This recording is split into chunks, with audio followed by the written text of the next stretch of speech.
pray, oh God, that the entrance of the word will bring light to us.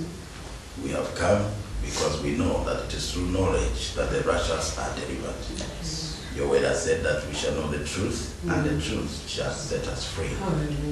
That's why we are here, oh God, and we pray that let the truth be established in us. In Jesus' mighty name we have prayed. Amen. Okay. Now, I think what we'll do first is we'll look at, we'll deal with the problems of predicting our future. So, we looked at the first way of doing this. We said,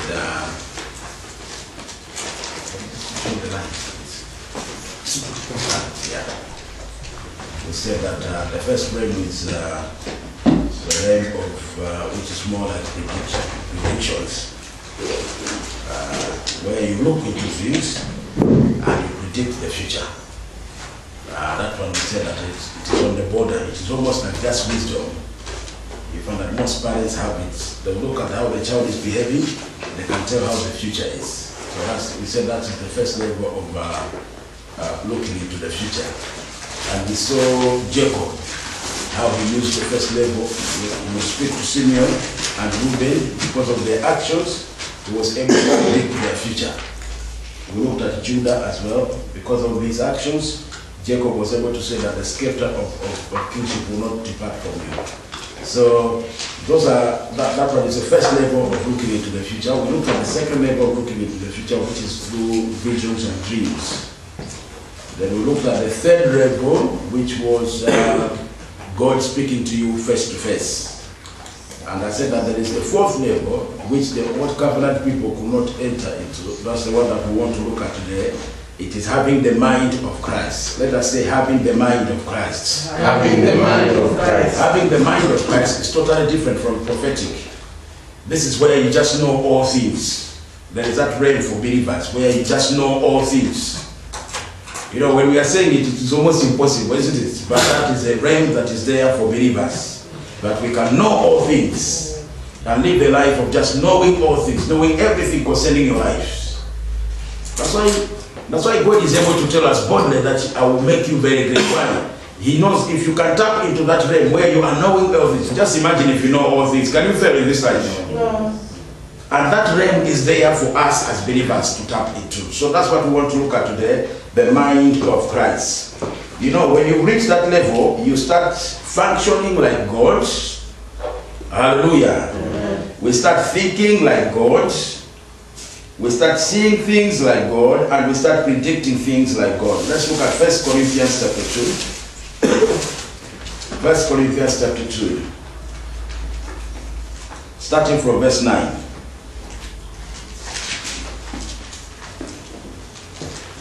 1 Corinthians chapter 2, starting from verse 9. Says, but as it is written, eye has not seen, nor ears heard, neither have entered into the heart of man the things which God has prepared for them that love him. Before we go any further, you'll find that passage is from Isaiah 64, isn't it? Let's look at what Isaiah 64 says. You'll find that Paul changed something there. There's a reason why he changed it. That's why it's very important when you are reading your Bible and it tells you that this verse is somewhere else, you go and find out there. Because otherwise you will miss the truth that Paul is saying. Isaiah 64 verse 4. It says, for since the beginning of the world, men have not heard, nor perceived by the ears, neither has their eyes seen, O God, beside thee, what he has prepared for him that waits for him. You see, in Isaiah, it says, Isaiah 64 verse 4. In Isaiah, you find that the Bible says, him that waits on the Lord is the one that will see what the eyes have not seen. Paul has used the word loved him. Can you see the difference? Let's look at it again. Verse 9, 2 Corinthians 2 verse 9. But as it is written, eye has not seen, nor ears heard, neither have entered into the hearts of a man, The things which God has prepared for them that love him. Paul uses the word love him, isn't it? Isaiah 64 verse 4 uses the word waits for him. So once you understand these two things, you will know that it is not just loving God, you also have to be somebody who waits on God. That word wait means to tarry, like the one Jesus uses, tarry you in Jerusalem until you receive power. It means waiting upon God, spending time in his presence. That's where God reveals what eye has not seen. I was explaining to the prophets today that as I was praying today, God has given me an idea because the homeless rescue action, I found funding for it. So God has given me an idea that we are going to buy them what do you call it? A mobile, what did they say? Mobile restaurant. You know that van where you open and it becomes a cafe? Yeah, that's the one I'm going to buy them so that they will be running it around in city center, feed the homeless and pack it here. You understand what I mean? But all of this is just wisdom that comes from God.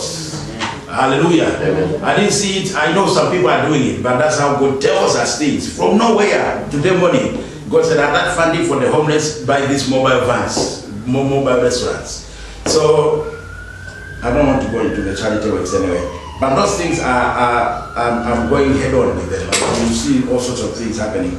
But what we are seeing here is that the Bible says you must be somebody who waits upon him. If you don't wait upon God, you can't see what eyes have not seen. And that's where most Christians are. They are not seeing what eye has not seen. They are just seeing their friends. You find your friend is saying that I'm doing a course in nursing. You find that you are doing a course in nursing. You are not doing what I have not seen. You are doing what people are seeing already. Hallelujah. Amen. That's why we operate like mere men, because we are not tapping into what eye has not seen. We must move ourselves to a place where we are tapping into the world where it looks foolish when you want to do such things. Hallelujah. Amen. Like in January when God told me to open charities. You don't open 10 charity organizations. It doesn't make sense. 10 charity organizations of homeless, positive youth, whatever. You find that somebody will say, I think let's just have one, because if we have one, not knowing it takes somebody to be doing things what eye has not seen. Hallelujah. Amen. What eye has not seen, nor entered into our ears, what we haven't heard before. You see? So as a believer, you don't go by what you hear people are doing. You see, you hear somebody sending a tract back home, you are planning to send a tract back. No. We must love God and wait. And God will reveal things to us. Say he will reveal things to us. He will reveal things to us. Hallelujah. Yeah. So that's the realm as believers, and it continues even what has not even entered into your hearts.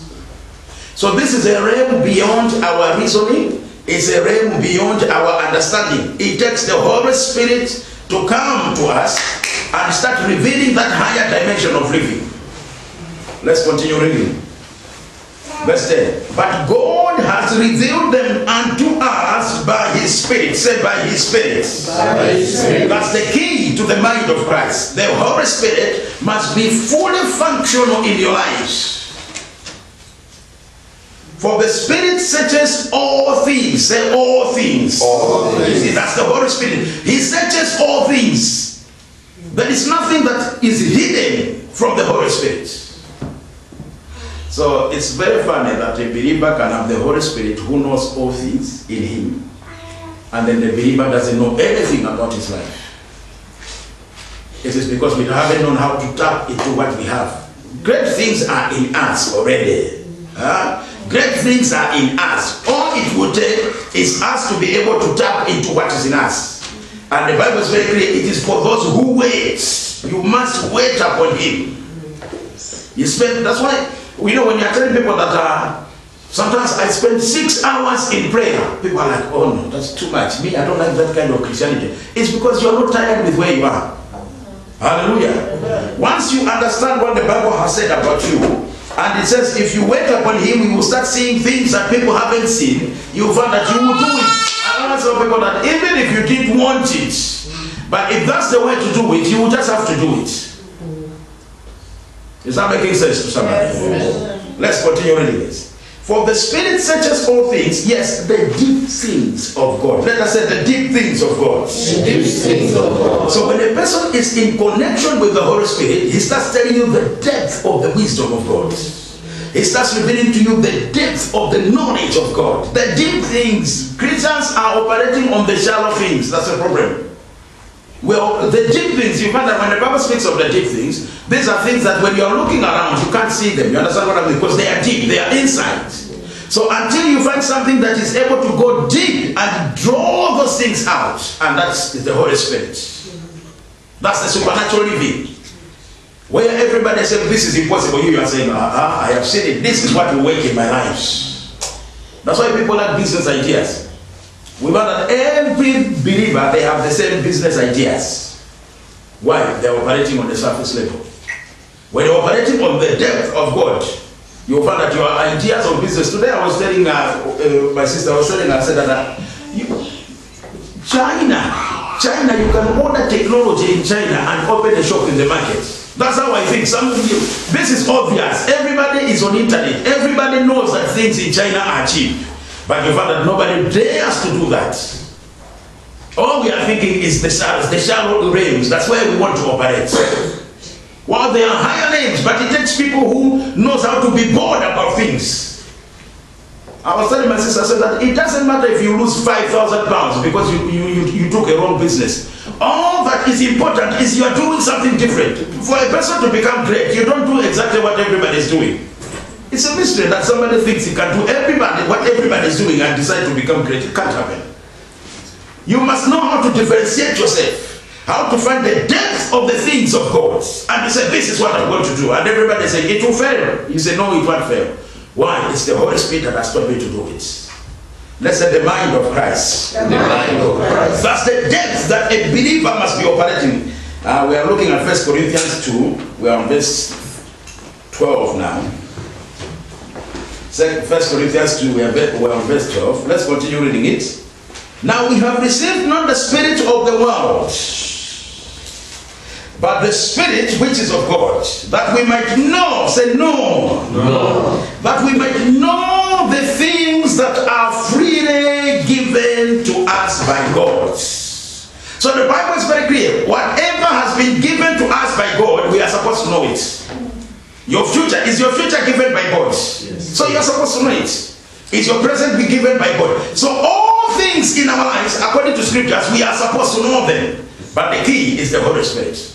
That's why I always tell people that if somebody neglects the Holy Spirit, it is like somebody who has a farm and he has decided that he will not cultivate that farm and expecting a harvest from it. The Christian life is a spiritual life. And if you imagine a life without the Holy Spirit, yeah, I tell you, it is a mystery.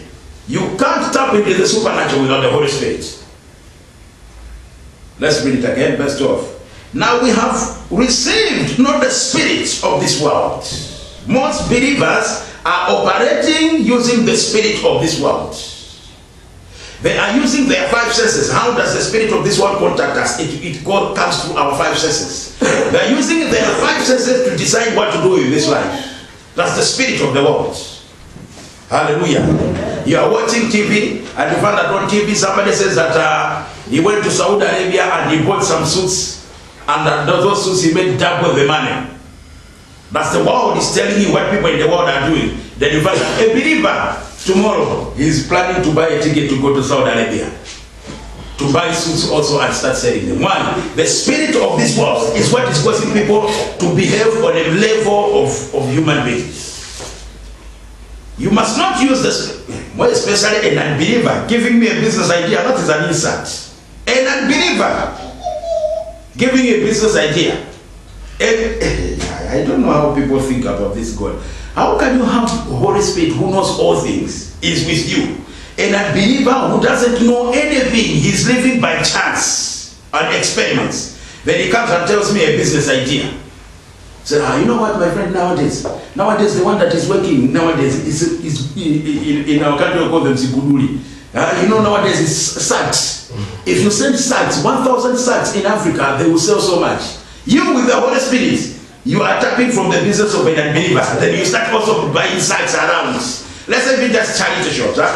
Charity shop clothes, you go there in Africa, you iron them, then you have a shop there. And unbeliever is telling you start going around all charity shops and gathering things. You will make money. I'm not saying you don't make money, but you're operating on the natural level. Business, great ideas come from the Holy Spirit. But it's only for those who are waiting, those who are willing to wait. Hallelujah. Amen. You must be willing to wait for the Holy Spirit. Because he gives you the wisdom of the supernatural wisdom. That's where the south wind comes from. The south wind is the wind of wisdom and understanding.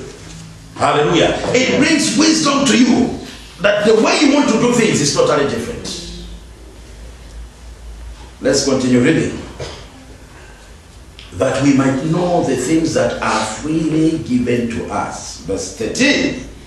Which things also we speak, not in the words which man's wisdom teaches, but which the Holy Spirit teaches, comparing spiritual things with spiritual. The Bible says that when you have the mind of Christ, the things that you speak are not the things that a natural man can understand. So that's why I always tell people, don't try to convince non-believers what you are believing God for. They can't understand. You are living on a different platform. Actually, one other thing that I always tell people is if I tell an unbeliever my vision and he believes with me, I am insulted. An unbeliever must not believe what I'm saying God will do in my life. Say amen, somebody. Amen. It must be too big for a natural mind to comprehend. But you find that what happens is the opposite. If a believer is saying that I will take this city, you find that it is the believers that are doubting, how can you take a city? It is actually opposite. Why? People don't have the mind of Christ. People don't have the mind of Christ. Let's continue reading. Verse 14. But the natural man receives not the things of the Spirit of God, for they are foolishness unto him. Neither can he know them, because they are spiritually discerned. A natural man cannot understand your destiny. A natural man must not understand your language. If he is understanding your language, it's because that the mind of Christ is not perfected in you. I'm just trying to float around with the mind of Christ, because if we can go to the depth of it, we will find that that word mind has got 4 actually Greek words. Logismos, there's another one Dioneia, there's another one Ethnos. I don't want to go into those details, maybe when the Holy Spirit allows us. Because when we speak of the mind, you know, like we speak of the brain, some of you remember in biology, the brain had so many parts, isn't cerebrum, whatever, all those parts. Even the mind has got so many parts. I will just throw this one. Do you know that the mind of a person is outside your life? That's why you find that if a person dies, he's died properly, you find that he'll be able to remember what was going on after he died. Like maybe one of the doctor was saying, let us throw him there. He will remember them. How come he was remembering why? The mind is outside your life. So when God wants to speak to you, he imparts God's wisdom into your mind. It is the connection between the natural realm and the spiritual world, the mind. Hallelujah. Amen. I don't want to go into those details. I'm being tempted, but I will not go there. Let's continue reading. Let's look at verse 15. But he that is spiritual, judges all things, yet he himself is judged not by man. For who has known the mind of the Lord that he might instruct him? That's where the bullseye is. But we have the mind of Christ. Let us say, we have the mind of Christ. We have the mind of Christ. Let us say it again. We have the mind of Christ. We have the mind of Christ. That is the key to our greatness. The mind of Christ. Now let us look at how Jesus was operating with the mind of Christ. Let's look at John 11 verse 11. Because we're speaking of knowing all things. We are speaking of prophecy, don't forget. We're speaking of prophecy. Until you start operating on the mind of Christ, you will find that we will still be frustrated in this life. Jesus receives a message that Lazarus is very sick. He must go and see him. Look at what Jesus says in John chapter 11 verse 11. This thing said he, and after that he said unto them, our friend Lazarus sleepeth, but I go that I may awake him out of the sleep. Then said his disciples, Lord, if he sleeps, he shall do well. Howbeit Jesus spoke until his death. You see, Jesus knew that Lazarus is dead. But the report that he received was that Lazarus was what? Was sick.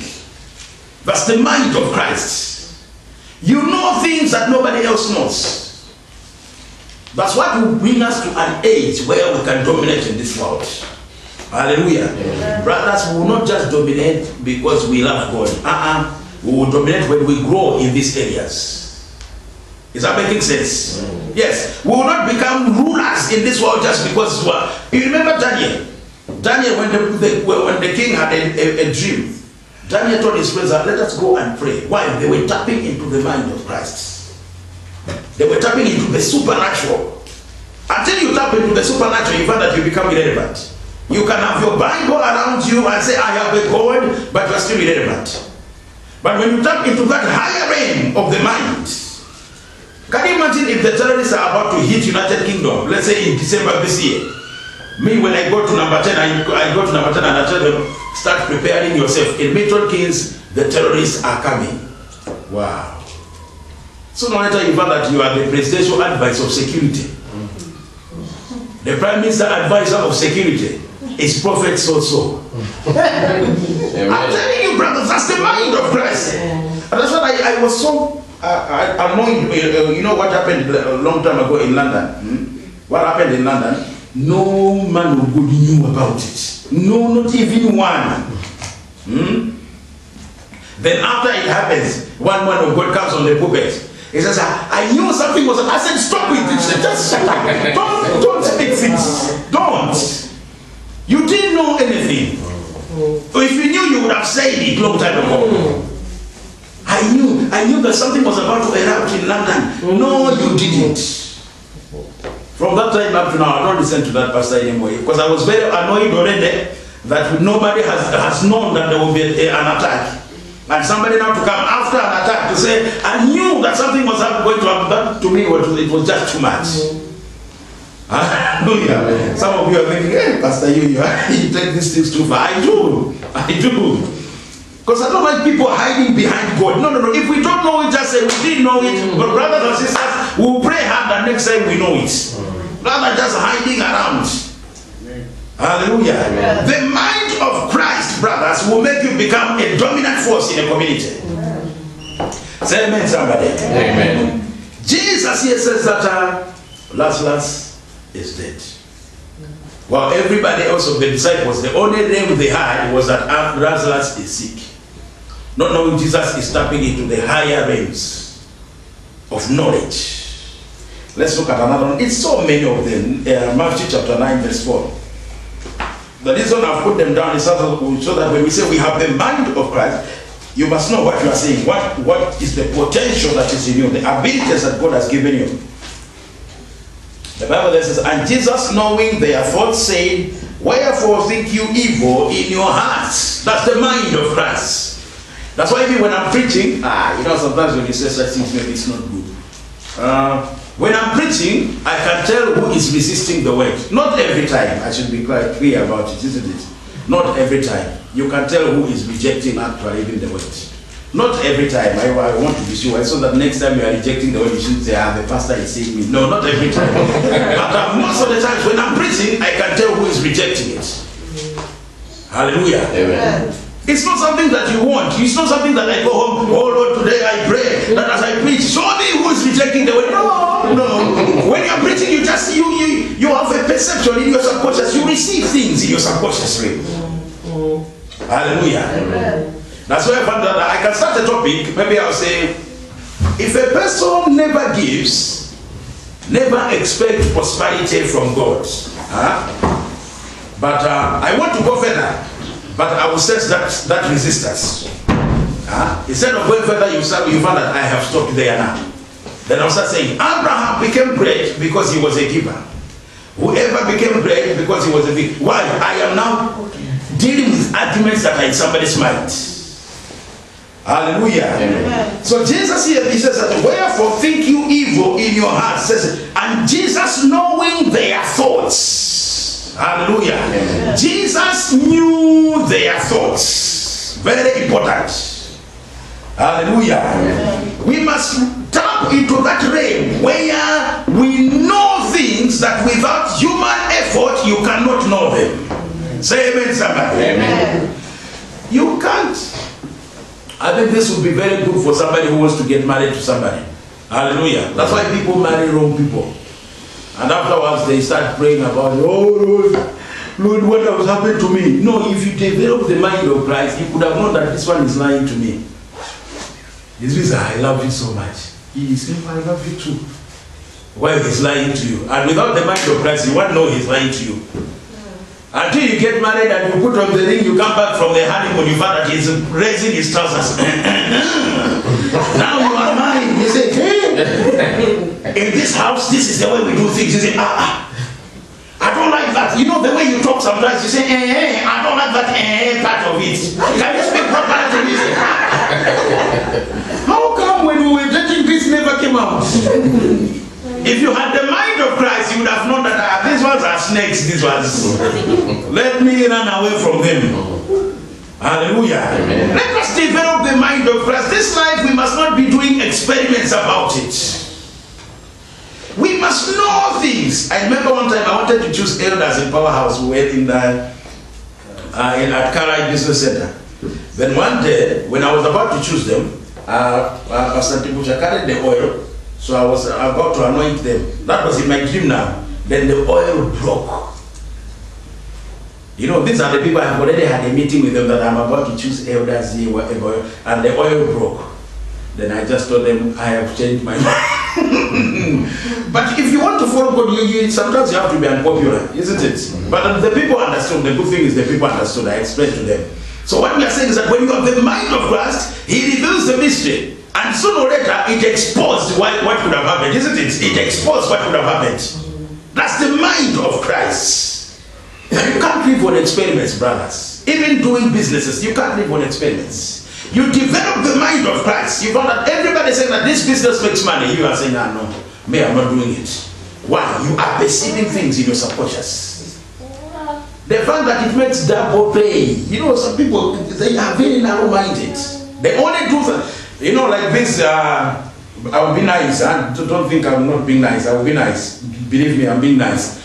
You know, like these charities that we started, the reasons people can't work hard on these charities is mentality is that they like something that will pay today. Hallelujah.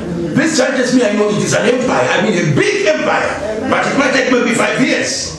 So people can't wait for 5 years. They better do something that tomorrow it will give them double pay. Sometimes I sit home and I just laugh. I said, when will people know how to perceive things and not go by what they see with their eyes and go by what they perceive in the spirit? Hallelujah. Yeah. I have told you already that the homeless is going to buy a big van, restaurant one, mobile restaurant. The reason I did that one is because Jose and his wife, they are always on it. Actually now they have given some papers that they are always on it. Because they were always on it, and it also pushed me to raise funds for them. So sooner or later, you see, Jose, he will stop working. He will be running that thing. So don't say, I came a long time ago, how come I'm still working? No. You can't perceive things in a seed form. Say amen, somebody. Thank for amen, but say amen. Hallelujah. Let's look at Colossians chapter 2. Colossians. Brothers, you must look things from a different angle. We have the mind of Christ. Colossians chapter 2, verse 2 and 3. It says there, that their hearts might be comforted, being knit together in love, and unto all riches of the full assurance of understanding, to the knowledge, to the acknowledgement of the mystery of God, and of the Father, and of Christ, in whom are hid all treasures. Say all treasures. All treasures. All treasures of the wisdom and knowledge. Can you imagine? All treasures of the wisdom and knowledge are hidden in Christ. Brothers. treasures. I mean every aspect of wisdom and knowledge is hidden in Christ. And somebody says, I have Jesus Christ in me. Huh? All treasure, the one who possesses all wisdom and treasures of understanding and knowledge are in you. And you find that we can't tap into it. The key is in 1 Corinthians 2. You must be somebody who knows how to wait. How to wait upon God. To tap into that treasure of wisdom. Hallelujah. All treasures, brothers. We have it in us. And we not received Jesus Christ. Yeah. So we have received it. Hallelujah. We have Christ in us. And Jesus Christ, in him is all treasures of wisdom and knowledge. So a believer cannot be stranded. A believer cannot live a life of experiments. Because all knowledge is in you. All treasure. So you see, this is a higher level of prophetic. It is not even just prophesying to the future. No. What is in mind? Because, you know, the realm of Moses is when God is speaking to Moses, isn't it? God is revealing to Moses, face to face. The realm of the mind of Christ, God is not revealing to you. Everything is already at your disposal. Are you understanding, brothers? God is no longer telling you things. No, they are already in you. What God knows is in you. He doesn't need to speak to you. All you need is to tap into what is in you. Hallelujah. Amen. That's why I laugh when I'm telling people that who have TV stations. Actually, me, I think too much. I don't know. But it's the word, isn't it? The word causes you to be a crazy man. I'm telling you, it causes you to be a crazy man. You can't be full of this word and be a normal person.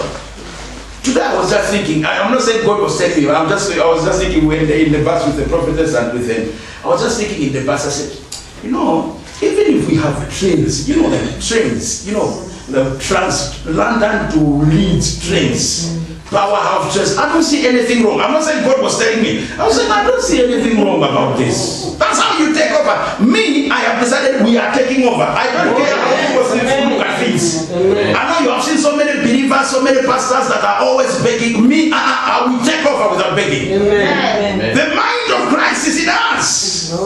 We can't fail. Brothers, I told people I think one minute we could service, I told people laughed. I said a believer has to try very hard to fail. I remember people laughed. For a believer to fail, he has to try very hard. I mean, you really have to try to fail in this life as a believer. Are you understanding what I'm saying? Because the resources that are in us are just too much. All the fullness of the wisdom of God residing in a human being. And for you to fail, brothers, it will take a lot of energy. Look at Peter. Jesus tells Peter, he says,